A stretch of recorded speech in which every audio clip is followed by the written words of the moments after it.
two, one, two, three, four.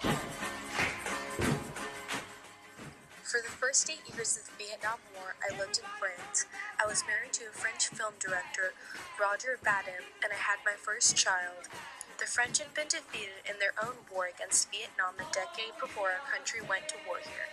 So when I heard over and over the French people criticizing our country for our Vietnam War, I hated it. I refused to believe we could be doing anything wrong there.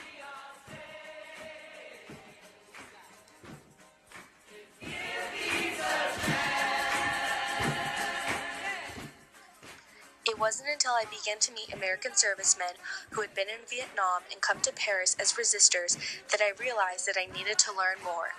I took every chance I could to meet with the U.S. soldiers. I talked to them and read the books that they gave me about the war. I decided I need to return to my country and join in with them, active duty soldiers and Vietnam veterans in particular, to try and end the war. I drove around country visiting military bases, spending time in the GI coffee houses that had sprung up outside many bases. I was infuriated as I learned that how much the soldiers were being lied to and why we were fighting in Vietnam, and I was anguished each time. I would be with a young man who was traumatized by his experiences.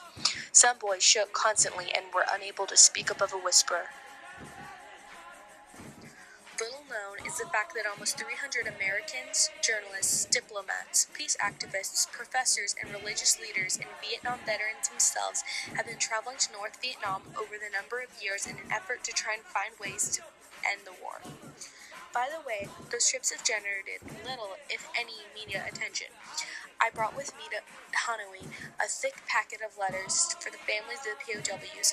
Since 1969, mail for the POWs has brought in and out of North Vietnam every month by American visitors. The Committee of the Liaison with the families coordinated this effort.